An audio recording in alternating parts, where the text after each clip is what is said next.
Bonsoir à toutes et à tous et bienvenue dans ce journal. Ce mercredi, le président de la République a présidé un conseil des ministres. Parmi les sujets majeurs, la redéfinition du périmètre de la future gare interurbaine d'Abidjan prévue sur l'actuel parc à bétail d'Adjamé. Les présidents des institutions supérieures de contrôle d'Afrique francophone sont réunis à Abidjan pour une masterclass sur la gestion des finances publiques ouverte ce mercredi et en présence de Begré Mambé. Et puis c'est le retour des tournois de football de la Fondation Children of Africa avec le lancement de la 15e édition qui a rassemblé de nombreuses stars du ballon rond. Mais d'abord, le président angolais João Lourenço est en visite officielle de 48 heures en Côte d'Ivoire. Il est accueilli à l'aéroport international Félix Houphouët-Boigny ce mercredi en début de soirée par le président Alassane Ouattara et son épouse, la première dame Dominique Ouattara. Le président angolais a reçu les honneurs militaires avant d'être chaleureusement salué par la communauté angolaise résidant dans le pays. Le chef de l'État, Alassane Ouattara, a présidé un conseil des ministres ce mercredi où plusieurs sujets d'intérêt national ont été abordés, notamment la redéfinition du périmètre de la future gare interurbaine d'Abidjan, prévue sur le site de l'ancienne case d'Adjamé et l'actuel parc à bétail d'Abidjan. Les détails de Pierre Dipomela. Le projet de construction de la gare interurbaine d'Abidjan, réactivé au cours du conseil des ministres de ce mercredi, présidé par le président de la République, Alassane Ouattara. Le Conseil a redéfini le périmètre du site de l'ancienne case d'Adjamé, devant accueillir la gare, tout en déclarant ce site de plus de 30 hectares d'utilité publique. Le Conseil a adopté un décret redéfinissant et déclarant d'utilité publique les limites du périmètre du projet de construction de la gare interurbaine d'Abidjan. Cette gare moderne sera réalisée sur le site de l'ancienne case d'Adjamé et regroupera dans un environnement sain et sécurisé toutes les activités liées au transport urbain de façon à fluidifier la circulation dans le district autonome d'Abidjan. Ce décret précise les limites du périmètre du projet. Le parc à bétail, qui y a été installé provisoirement par le district autonome d'Abidjan, devra être relocalisé définitivement ailleurs. Après le Conseil, le chef du gouvernement a participé à l'ouverture de la masterclass sur la gestion des finances publiques et la prospective stratégique des présidents des ISC d'Afrique francophone. C'était en présence de Mardoché Kwasi et de Kimo Eric. Durant 3 jours, les chefs des ISC, Institutions supérieures de contrôle des finances publiques d'Afrique francophone, vont voir leurs capacités renforcées sur les questions de gestion des finances publiques et de prospective stratégique. Une thématique importante pour des acteurs stratégiques du développement en ces temps de bouleversement et d'incertitude dans les espaces de gouvernance publique. La présente cérémonie marque le début d'une importante réunion de travail qui nous permettra d'interroger et de comprendre dans quelle mesure la prospective stratégique peut aider les ISC à anticiper les tendances du futur et mobiliser des approches adaptées pour mieux identifier et relever les défis et opportunités émergents de la gestion des finances publiques en Afrique francophone. Ensemble, nous vous invitons à saisir l'occasion de ce premier événement du genre de l'IDI dans l'espace francophone pour donner corps à la devise selon laquelle l'expérience mutuelle profite à tous. Présidant l'ouverture de cette masterclass, le chef du gouvernement ivoirien est revenu sur l'importance des ISC et de cette session de formation. Notre volonté déterminée à promouvoir une gestion financière publique rigoureuse et responsable traduit notre détermination à offrir à nos concitoyens, à nos partenaires et aux investisseurs qui nous accordent leur confiance un environnement sécurisé, propice au développement de leurs ambitions. C'est à n'en point douter le gage de l'épanouissement économique et social de nos populations. Vous comprenez alors, mesdames et messieurs, l'importance des missions des institutions que vous représentez. Je me félicite de l'organisation de la présente masterclass. Plusieurs sujets, notamment les réformes de la gestion des finances publiques, l'évaluation des finances publiques, la gestion des risques financiers, ainsi que la modernisation des pratiques de gestion et de contrôle, dans une démarche de prospective stratégique, seront abordées lors de ces assises. Et dans le cadre du programme parlementaire sur le terrain, une mission regroupant des parlementaires des pays membres de la Banque mondiale et du FMI est en Côte d'Ivoire, conduite par la présidente du Sénat. Ils ont constaté sur place l'impact concret de leurs actions sur la population, comme nous le rapporte Nadja Eja et Sylvanus Gaye dans ce reportage. Relancer la section nationale ivoirienne du réseau parlementaire et renforcer la coopération entre les parties prenantes, mais aussi donner aux participants un accès unique aux opérations de la Banque mondiale et du FMI sur le terrain sont quelques-unes des attentes de cette mission du réseau des parlementaires de la Banque mondiale et du FMI présente en Côte d'Ivoire. Au cours de cette visite en terre ivoirienne, la délégation s'est rendue au Centre d'innovation et de technologie d'Anacarde de Yamoussoukro. Les installations que nous avons pu visiter sont impressionnantes, mais il sera important de conserver cet état. Nous savons aussi que vous avez pour objectif d'accroître l'emploi, surtout l'emploi des femmes et des jeunes, et aussi l'amélioration de la chaîne de valeur cajou, donc anacarde. Pour la présidente du Sénat ivoirien, Candia Camara, cette visite est conforme aux ambitions que s'est fixé le réseau de parlementaires. Il est important pour le groupe de la Banque mondiale et le Fonds monétaire international que le réseau se déplace dans les différents pays, surtout pour s'assurer de l'impact de leur appui, de leur contribution au développement de ces pays-là, surtout l'impact sur les populations. Avant Yamoussoukro ce jour, la délégation de parlementaires était hier 25 juin dans de grandes communes du pays, dont Abobo, pour constater l'impact de l'appui de la Banque mondiale sur les travaux d'assainissement. L'ONESI a mobilisé préfets de région, représentants du système judiciaire et organisations spécialisées pendant un atelier stratégique à l'objectif préparer une opération spéciale d'enregistrement à l'état civil et de délivrance de documents administratifs. Nadja Eja, Sylvanus Gaye. Le mode opératoire de la mise en œuvre de la loi sur la stratégie nationale de l'état civil et de l'identification, expliqué aux préfets de région au cours d'une rencontre.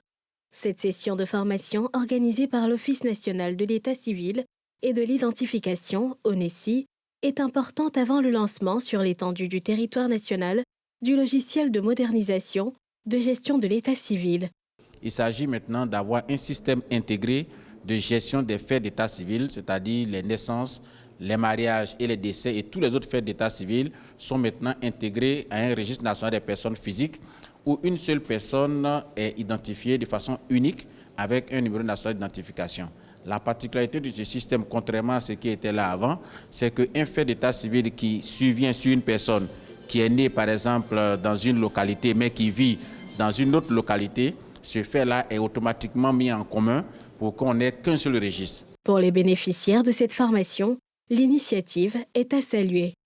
Cette rencontre s'est tenue à Yamoussoukro autour du thème « Présentation de la loi instituant une procédure spéciale de déclaration de naissance, de rétablissement d'identité et de transcription d'actes de naissance ».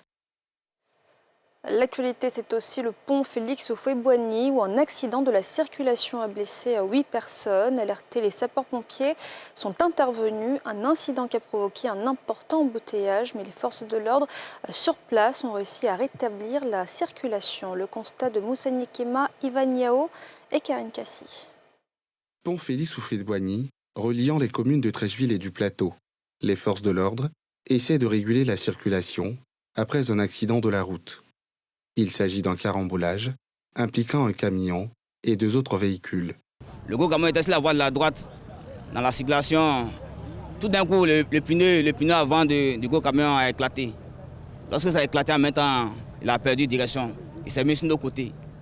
Et son gros camion a fait une forme de V. Et les deux deuxièmes pneus du milieu sont entrés dans nous à les faire. Dans ce véhicule, nous étions 5 personnes. Et lui, le Yango, lui qui était très joué pour le plateau, donc lui il a fait une collision avec le truc et puis il est parti. C'est les autres briques là qui l'ont stoppé dans son élan. Moi j'étais venu pour aller au port. Bon, devant le pneu là c'est cassé. À cause de ça, le camion là, ils sont balancés pour sortir, pour traverser à la route. Alerté, l'accident a été pris en charge par les équipes des sapeurs-pompiers militaires.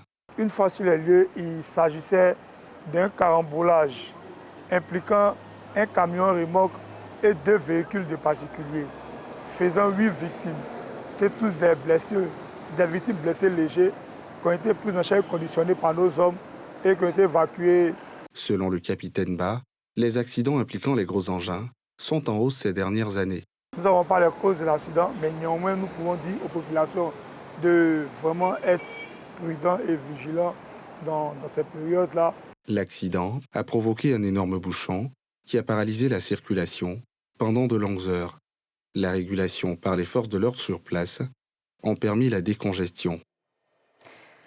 La 15e édition du tournoi de la Fondation Children of Africa a été lancée ce mercredi en présence de nombreuses stars du football. La première dame initiatrice de cet événement a donné le coup d'envoi de cette compétition qui vise à occuper sainement les jeunes durant les vacances scolaires. Le reportage de Nadja Eja et de Cheikh Bleu. Émotion, ambiance et démonstration footballistique étaient au cœur de la cérémonie de lancement de la 15e édition du tournoi de football Children of Africa, dotée de la Coupe Dominique Ouattara. Ouverte aux garçons et aux filles âgés de 7 à 15 ans, cette compétition organisée par la Première Dame dans 71 localités va occuper sainement les jeunes bénéficiaires durant ces vacances. Pendant les vacances, on ne parlera pas de calaou, on ne parlera pas d'alcool, on ne parlera pas de banditisme, parce qu'il y a un viatique, il y a quelque chose qui occupe l'esprit des enfants. Ça, grâce à Dieu, grâce à vous. Merci de sauver ces vies-là. Merci de faire de nous ce que nous sommes et ce que nous souhaiterons être. J'invite chacun de capitaliser la noblesse de l'acte. Merci Maman Dominique de nous permettre de nous approprier les vacances que le sport nous procure. Le respect, le fair play, l'endurance, la tolérance, la solidarité et le goût de la victoire.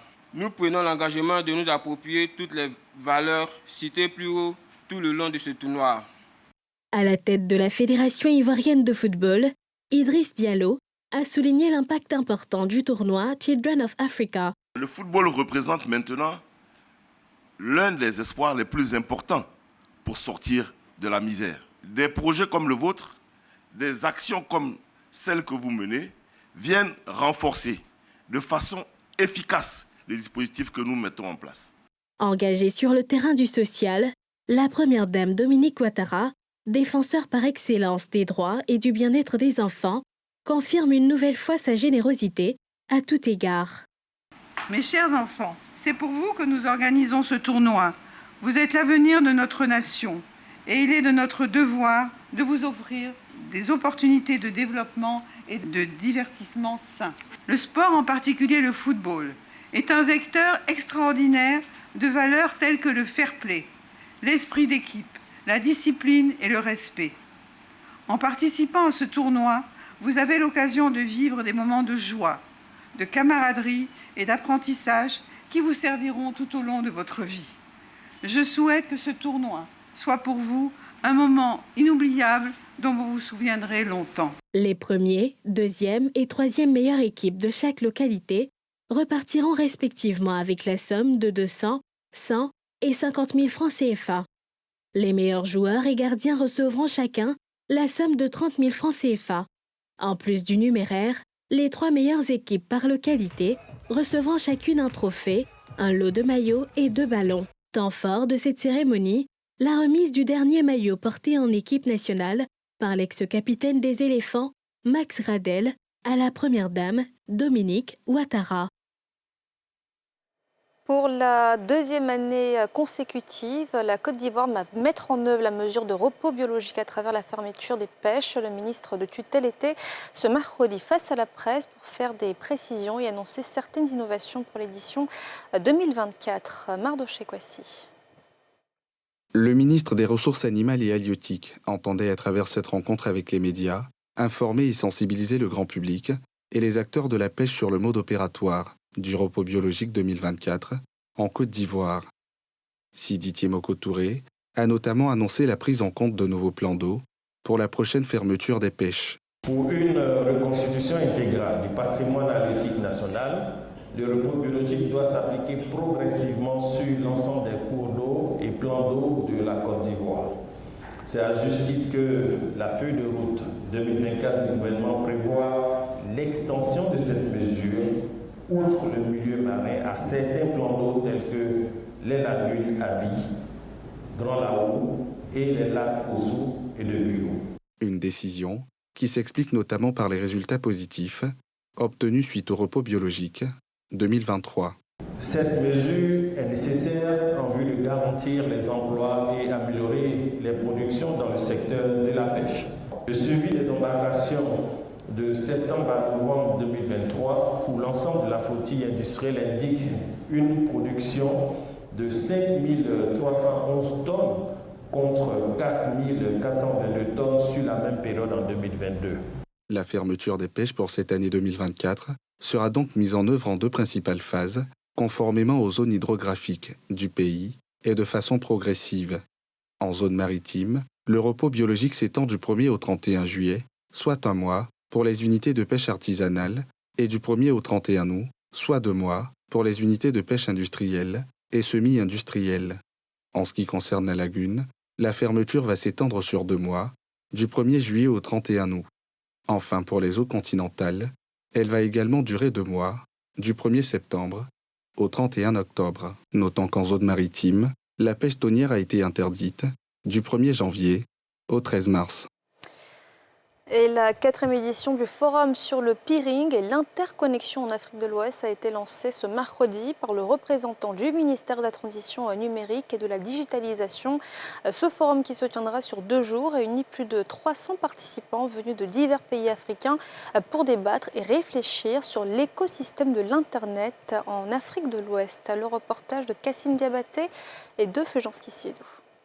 Promouvoir un écosystème avec une connexion Internet fluide, stable et robuste dans la sous-région, c'est ce sur quoi planche la 4e édition du Forum sur le peering et l'interconnexion, dont l'ouverture a eu lieu ce mercredi à Abidjan. Une initiative motivée par Internet Society, en partenariat avec l'autorité de régulation des télécommunications en Côte d'Ivoire et l'appui du ministère de la Transition numérique et de la digitalisation. Ce forum est un cadre d'échange entre des experts de la région, un lieu où des acteurs internationaux viennent pour voir ensemble comment on peut travailler à offrir un Internet le plus proche des utilisateurs. Je voudrais réaffirmer tout l'engagement de l'RTCI à promouvoir le développement de l'Internet en Côte d'Ivoire, tout en respectant la neutralité de l'Internet et en œuvrant à la mise à niveau des équipements de notre point d'échange Internet national. Pour le représentant du ministre de la Transition numérique et de la digitalisation, ce forum s'inscrit dans la droite ligne de la politique du gouvernement de faire de la Côte d'Ivoire une référence en matière d'Internet. Il est crucial de renforcer notre infrastructure d'interconnexion et de peering, notamment pour améliorer la connectivité à Internet, la qualité des services, appelé de tous ses voeux par son Excellence, Monsieur le Président de la République de Côte d'Ivoire. Avec plus de 300 participants venus de toute l'Afrique, ce forum se veut un cadre de réflexion et de partage d'expériences. Je suis heureuse de participer à cet événement parce que de la version mondiale, on a abouti à une version qui est purement africaine.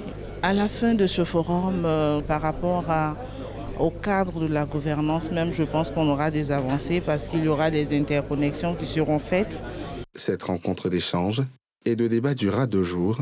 Ce forum, qui est à sa 4e édition, dont la toute première en présentiel, s'inscrit dans la dynamique à faire de l'Afrique de l'Ouest un pôle d'excellence numérique afin de répondre aux défis et aux opportunités d'un monde de plus en plus connecté. Et voilà, c'est la fin de ce journal. Merci de l'avoir suivi. Excellente suite de programmes sur la nouvelle chaîne ivoirienne.